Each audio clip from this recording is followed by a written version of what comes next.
Hello!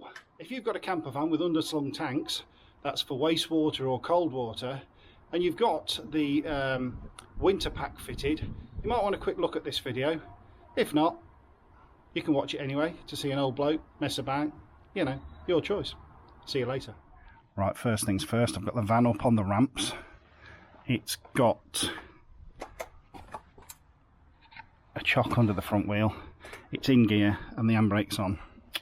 If you're going to work under your van, I can't stipulate this enough, you've really got to be careful. Right, so there's a couple of issues with these tanks. You see, basically it is just silver foil bubble wrap. That's all it is around a plastic tank. This is just gaffer tape or duct tape, whatever you want to call it. It's not waterproof, and basically over time it's peeling off. Now it's never going to come off the tank completely because they've obviously got straps on, so it is just really on the joins. It's not a major problem, but there are certain areas where, you know, it's not going to be as protected. So as I say, I first saw this in Ian's video, travelling from scratch, thought nothing of it, and then we were camping one day and saw that there was some hanging down. You can see over there, actually there's some hanging down over there. So I'm going to replace the gaffer tape with some proper silver foil tape. You'll see it in a minute. Yeah, so this shows you the actual waste tank. I've crawled under the van. You can see basically the gaffer tape there is not stuck to it, enabling this to come right down. As I say, it's not going to come off, and it's never going to be a massive difference anyway because there's gaps everywhere, but we'll have a look at tidying it up. Yeah, around the passenger side you can actually see it a bit better, to be honest. I may use this footage. This is the tape, as you can see. Yeah, I've took some off. It's just normal gaffer tape, and it's virtually, well, it's lost its stickiness virtually everywhere. This is your tank heater to stop your wastewater freezing up. I may put a bit of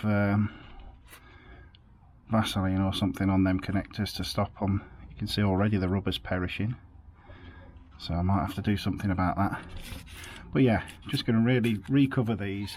You can see up there where, I don't know if you can actually, where the tank is actually completely visible, look. So we shall try and make that look a bit better.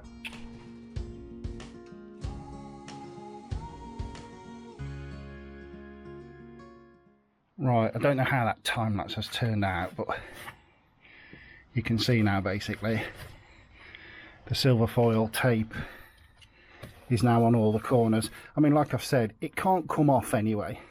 It looks like it's a big slide-on sleeve that they then put on and then bolt on.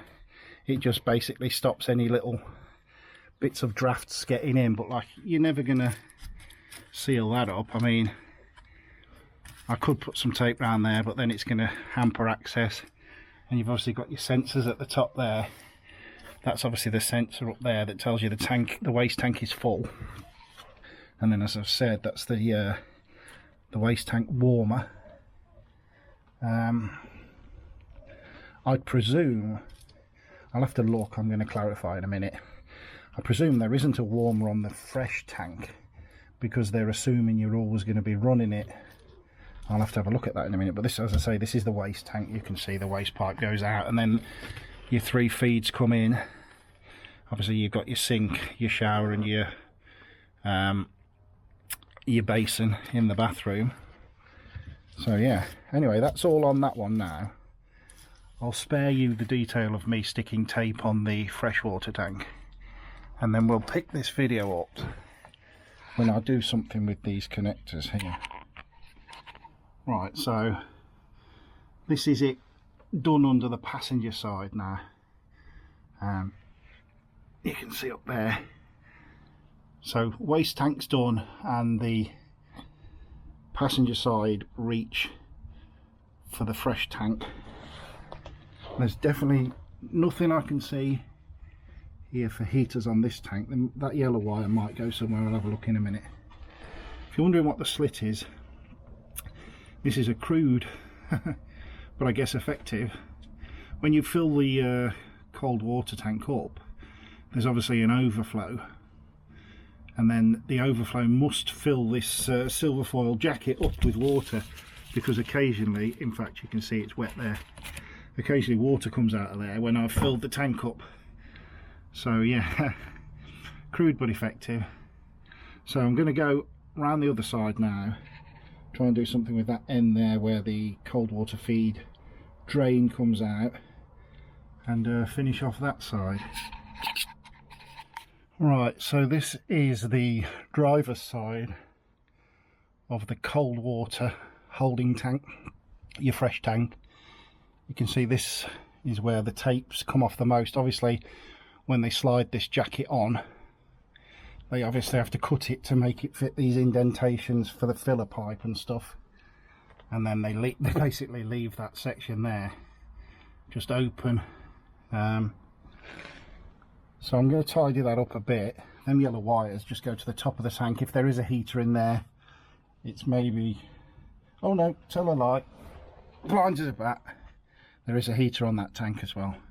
Don't know why I didn't notice that before. So yeah, basically hot and cold tanks are heated. Apologies. You can see there, I'll perhaps get the light. There we go. So we'll do something with them as well, because I have a feeling them terminals won't last a salty winter very well. So yeah, we'll tape this side up now. I suppose I should show you the tape before I use it all up. See, 3M. It's just basically aluminium foil tape on a roll. Very, very sticky this is. I think it's primarily used for heating pipes. I presume you can get it from any, you know, B&Q and stuff like that. There's my freshwater tank all done. What I'm going to focus on now is the tank heaters, where that little rubber sleeving is going onto the connections. I'm just going to put a bit of insulation tape around there. They're starting to crack. The sleeving's gone brittle. I haven't got any heat shrink at the minute, so I'm just going to put a bit of tape round for now, and I think I'll heat shrink them at a later date. Okay, so I've done the freshwater tank. That wasn't too bad. Just put some tape around that, but you can see on the waste the terminals already started to go rusty. So I'm going to give that a bit of a clean up. I've already put some insulating tape on here, and then I shall put them connections back on and spray that with some silicone grease, I think. Just keep my eye on it. Just being gentle with this brush. I don't want the terminals to break off. Obviously that would be bad, as they say in Ghostbusters. But yeah, certainly the inner part is it's a crap design, isn't it? Well, I'm not a fan of underslung tanks. I get the idea. We've got a lot more storage in this van than you have in ones where the tanks are inside. You know, I've done a few reviews on them, and you've got no storage at all. But yeah, the issue is this is all road spray, and the more into winter that we get now, the more this is going to become an issue. So this is definitely going to have to be on my maintenance schedule, keeping my eye on these tanks. I haven't actually tried the tank heaters yet, obviously, because when we got the van last December, or December 2020, we were then in lockdown until April, so we didn't need to. But obviously this year we'll be using the van all through the year, hence me really maintaining this system. They're clean enough now. I shall push them back on and go and get some spray.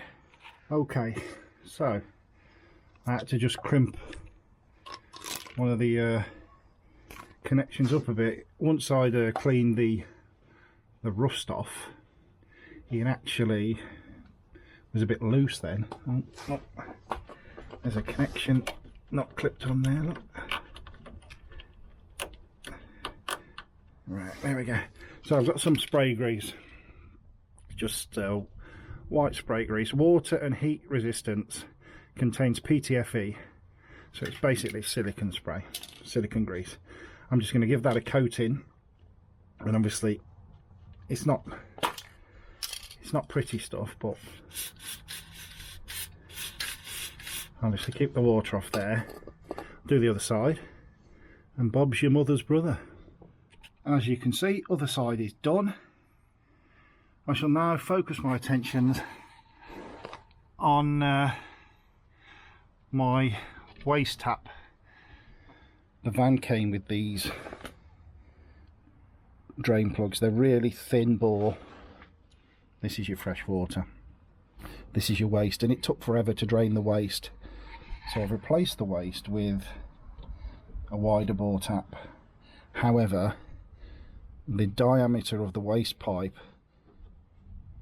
to the actual fitting was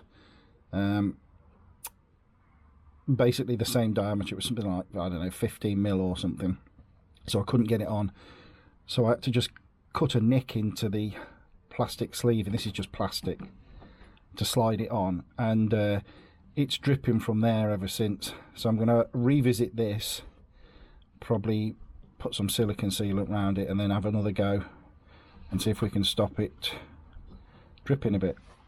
Right, so I can't really show you a lot of what I've done, and it's a case of we'll find out if it leaks next time. I basically took all this apart and put a bead of silicone inside the pipe and around the tap itself, just welded it up tight. See what happens.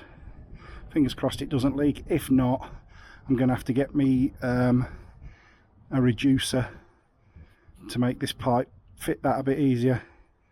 We'll see. Right, hopefully that was some use to somebody. If not, sorry about that.